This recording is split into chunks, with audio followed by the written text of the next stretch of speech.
Hi guys, well this week I want to tell you about the greatest setback I've had in my attempt to become a millionaire in 10 years with 7 years to go. Incidentally, the background here, forgive me for this, I'm converting the spare room I have in my house to a studio, so hopefully we'll get some better production levels from this thing. But yeah, two things that happened. First of all, I got an unexpectedly high tax bill. And secondly, if you've been watching these videos for a while, you know that I took on a franchise a year or so ago, and we left the franchise. I can't say any more about that because for purely legal reasons, so I'm just going to park that up. But it does represent a loss of income, which if I don't do something about it and replace that income, then it's going to sabotage my target of reaching that £1 million goal in 10 years.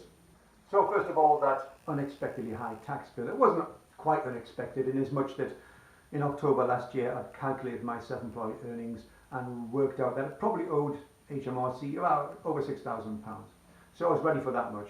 What I had done was I forgot to add up a cash column on there, which thankfully the accountant found and said, oh, you owe a bit more, and your actual tax bill this year is about 8,700, which I don't have. Well, I don't have it all. I have most of it.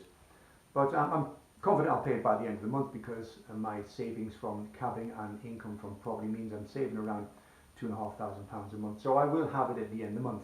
And last year I missed my second payment to HMRC as a self-employed person. You pay twice a year, one in January, one in July. And I just forgot to pay the July one, so I know it's going to happen. I'm going to get a sweet letter from HMRC in about a month's time, reminding me I owe them some money, which I will send them, so that's not a big issue. So what these two things combined do is they delay my house buying program. I had planned to buy my fourth property in July and the fifth property in December this year.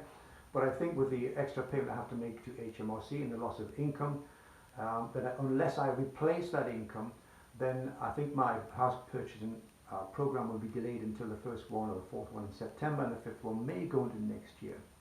So this is the first bad news I had on the road to my wealth. Everything had gone swimmingly until right now. So why am I sharing bad news with you? Well, for two reasons. So hopefully you don't make the mistakes that I made, and that may save you some time and money. And also that you have to be prepared for setbacks. I was watching a video recently on an ex-SES soldier. If you go to YouTube and type in the highest ranking SES soldier, there's about an hour's interview on there. And one thing he says is that all his time and all the operations he went on, not one plan which they'd worked out meticulously in every way went according to plan. Something always went wrong. In his case, it was being dropped in the wrong place, or they tried to pick them up in the wrong place. The people they were going to meet didn't turn up. The equipment they were meant to send them didn't turn up.